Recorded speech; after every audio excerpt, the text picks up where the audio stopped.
Hi, my name is Teresa and I am the new Pocahontas Catholic School Principal. It's unfortunate that this is how you're meeting me here, giving you a presentation on how we plan to reopen school this year.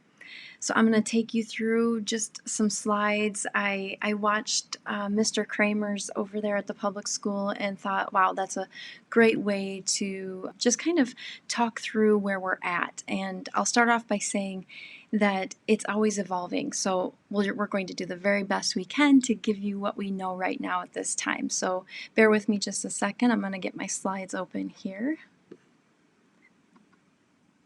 Okay. So, welcome to our Return to Learn plan here. I have to start off with this because yesterday, as I was putting some finishing touches on the slides here, this piece of mail came in for me from a fellow principal, and it couldn't be more timely and relevant given the circumstances. So I'm just going to read it real quickly because it might be small for some of your computers and phones. So it says, "Today I prayed for you to stay strong. There's nothing you'll face today that you and God working together can't handle. Search for the Lord and for His strength, and keep on searching. Think of the wonderful works He has done, the miracles and the judgments He handed down." Psalm 105, verses 4 and 5. And down there below is a quote from Billy Graham. "God will give us the strength and resources we need to live through any situation in life that He ordains." And over there, that little card was inside there. It says, "Lord, help me approach today with holy awe, expecting to see you at work in big and small ways that constantly amaze." And so before we get going, I wanted to share that with you and let you know that I'm going to be saying this prayer every day for all of you out there watching with me. I came across this quote, and I'm sorry, I'm going to read this to you as well. I know sometimes the reading can get a little boring, but it's really important. I wanted to share this message. So it says, "These are unprecedented times for our state, our country, and the world. Everyone should do their best to address the needs of students, educators, parents, and the greater community. We must consider the impact on all people when making decisions. This is the time for all of us to remember our humanity and help others as much as we can. Be understanding most of all. You never know what someone is going through just to survive. There are long-term effects that will come from this pandemic, and none of us can quite grasp how devastating the effects will be. But I know that the school employees in your community are doing their very best to ensure that children continue to learn, have access to nutritious food, and feel as secure as possible in this new environment." And it was just from a fellow educator, Miss, I don't know if it's Bose or Boos, third grade teacher out of New Jersey. And please, if you need to, come back and reread this because it just really filled my heart and reminded me of what we're all trying to accomplish at this time. So I'm going to start off with just being supportive. This I also came across when looking at, it was on my Twitter feed from the man down there, and I'm going to probably massacre his name as well, but Mark Spicone, and he said, "In these unprecedented times, we must be supportive. Being supportive comes in different forms." And so there are different types of people responding in different ways. And if you start up on the top left-hand corner, when a friend says they're going to do virtual learning, the response that we should all have is, "Wow, I'm so proud of you. I know it wasn't easy making that decision." And then bottom left-hand corner, when a friend says they're homeschooling their kids, the response, "Man, I'm so proud of you. I know it wasn't easy making that decision." And then this last part, let's begin practicing this now. When a friend says they're sending their kids back to school, "Man, I am so proud of you. I know it wasn't easy making that decision." And so the point is, none of these decisions are easy, that all of us as educators are making, that parents are making, that community and even our government is making. So I just wanted to, again, begin with that to wrap our minds around just how much weight we're all carrying as we make these decisions. And responsibility, our actions or inactions matter. It is not only for what we do that we are held responsible, but also for what we do not do. With that, we have responsibility, support, and flexibility. Those are the things that we need right now. And we take our role as leaders and educators in our school and community very seriously. We know you entrust us for several hours a day to take the best possible care with your kiddos inside the walls here at PCS. Together, all of us, parents, educators, and community members, we're responsible for the health and safety of also the adults in our school. We are preparing to provide a well-rounded education while weaving in our Catholic faith foundations, regardless of the obstacles that surround us. And that's one of the most important things I really wanted to reassure you of today, regardless of what model we will be forced to follow at some point, possibly. We are going to hold that near and dear and keep that Catholic faith moving through our curriculum. And we rely on your flexibility, your support, and your collaboration as we do this. Right here, I'm learning this over and over as the new principal. PCS is a family, and it is a family that protects and looks out for one another. We need that now more than ever. Our introduction here, we will begin school on Tuesday the 18th with on-site instruction. The education of that your child receives at PCS is distinct, as our Catholic beliefs, traditions, and teachings are deeply embedded in daily instruction, whether it's on-site or online. And we have been preparing regardless of the mode of delivery. We're upping our tech skills. We're looking at different ways we can get curriculum to kids and really engage them, again, whether they're in the classroom or whether they're at home, possibly in the future. So our plan, as you would know, it's coming from governing authorities, the local hospital, public health, education professionals, school leaders, including our public school here in the Pocahontas community. But what if? So, as you know, our plan will not and cannot anticipate and address every situation that's going to arise. So many things are going to pop up in so many different scenarios, and we're just going to need your help and understanding and patience and flexibility as we work with those authorities around us to do what's best and to respond in a way that really maintains and protects the health and safety for everyone. And as you know, more information continues to come out daily. This is a working plan. This presentation, this PowerPoint you're seeing here is a working plan. So the potential delivery models, on-site learning, what this means is the kids are coming to school as normal, 5 days a week, beginning the 18th. And in order to make this happen, we have been working on new protocols, social distancing, training, and health and safety plans. One potential way, depending on any mandates that come down from the governing authorities, hybrid learning is an option. And so this means we could be on site and also doing some of the learning at home virtually, and it could be in alternating days. When we come upon that, we'll be prepared. But right now, it's just the possibility, depending on what happens around us. Students learning remotely, we are working on one platform that will make it easier for parents to not have to remember so many usernames and passwords, and to be able to better support their kiddos. Also, teachers will continue to use a combination of printed and online resources to support student learning based on each individual student's needs. And we're going to do our very, very, very best to really individualize our instruction for each student, because it's so important that they have the different avenues for how they respond best to the content that we have for them. All right.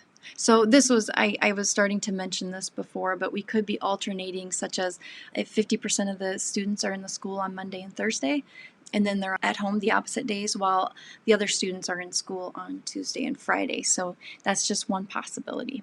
And then we have continuous online learning. So should we have to move to this model, it's the virtual online platform. And again, we're working very hard to really prepare ourselves and have one consistent platform and a way to really train the students on how to respond to it as well as the parents. So stay tuned as things move along here. We're hoping we don't have to go towards this. Communication. Routine communication, we're going to be putting information out there regularly and updating you on how things are going. It's going to be trial and error in some ways, and we're going to do the best we can to not have the error and to go straight to a successful plan that reduces the rate of transmission within PCS's walls. If a student or employee is diagnosed with COVID-19, we will work with local health officials to determine what to do next. As we communicate regarding all of our health and safety items, it'll be through school messenger as you've been used to, as well as emails and social media to update all of the families and community as well. We will maintain privacy, but we will be sure to share information that's needed for you as parents to make important decisions about your next steps should COVID start to be spreading throughout our school. All right, staff and families must inform the school. This is what we need from you.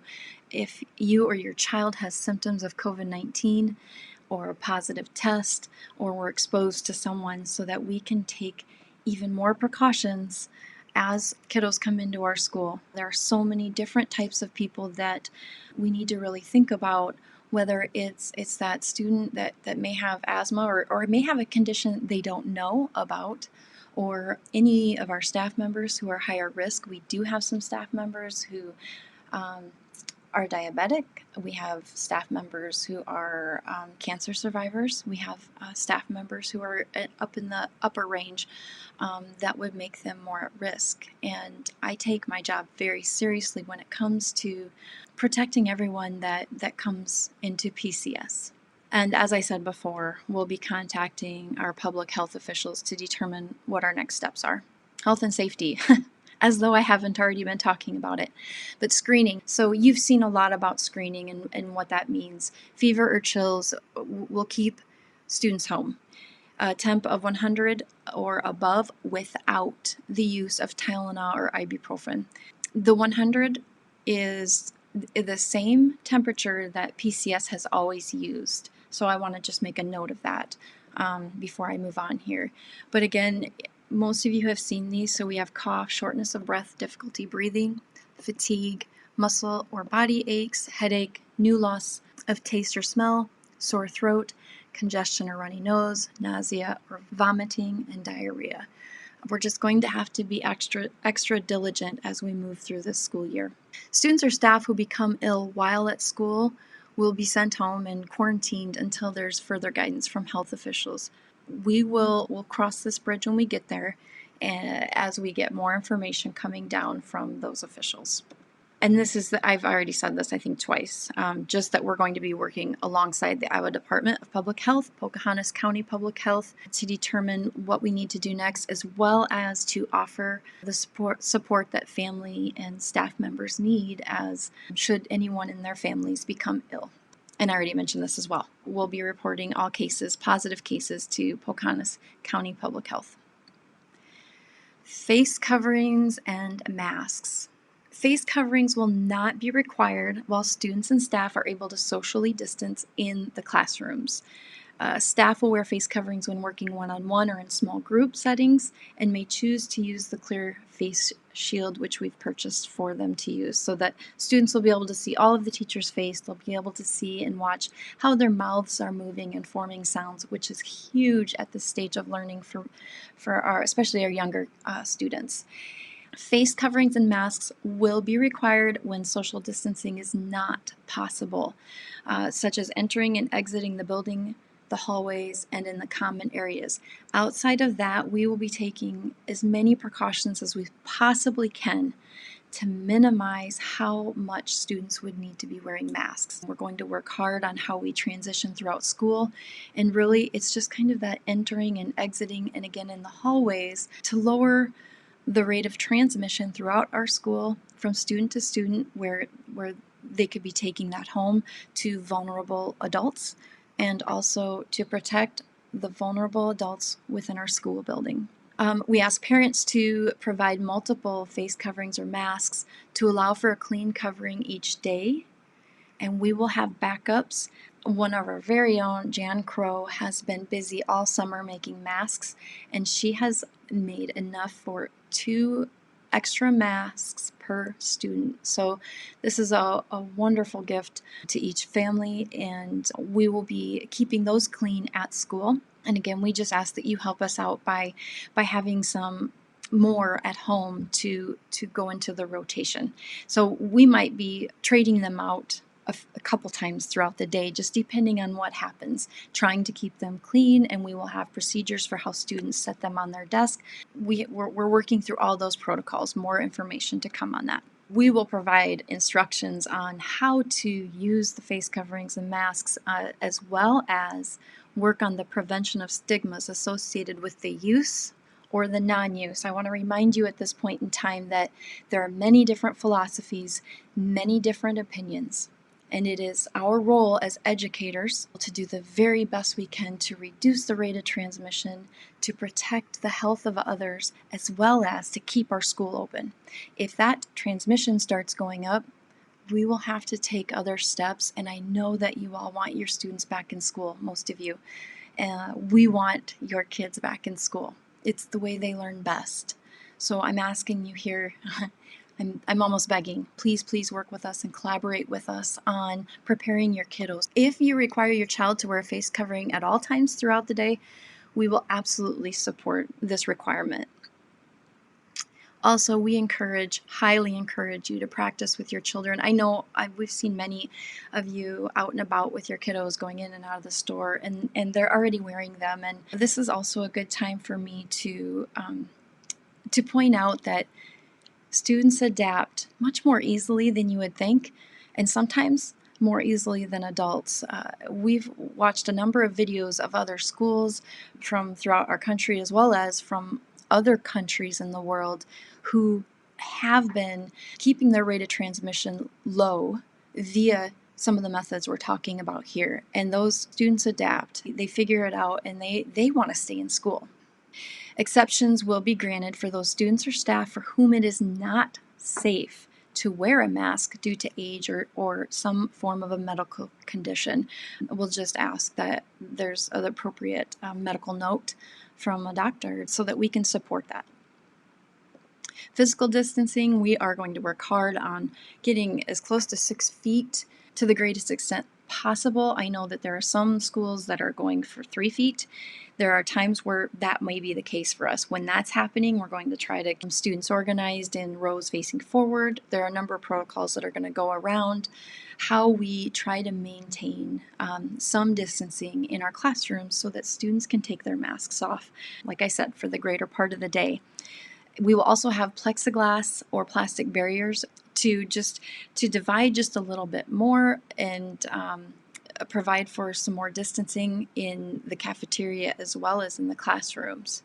There will be assigned seating so that should someone report that they have tested positive, that we can then take the appropriate steps for contact tracing, again, while preserving the privacy of those individuals. All right, we'll have protocols for how we come into the building, how we leave the building, how we walk into the restrooms, walk out of the restrooms, use the sink. We're going through all of those items and preparing videos to start preparing your kids for school starts. And our staff, we're coming back together next week and we'll be working through those things. And so you'll have updates coming out very soon. So there will be signage that helps with this.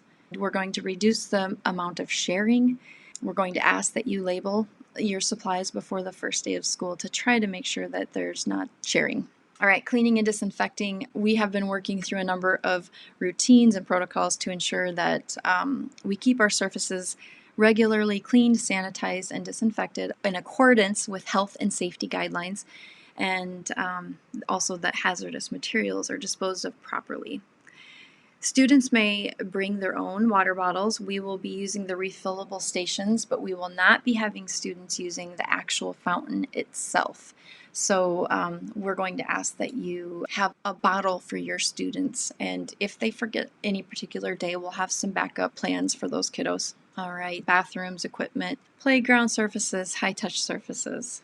All right, and as for like our laptops or iPads, we will have those devices assigned to students. We'll be cleaning those throughout the day, hand washing, hand sanitizing, and personal hygiene. We will be doing several hand washings a day, including arrival right before dismissal, before and after lunch, recess.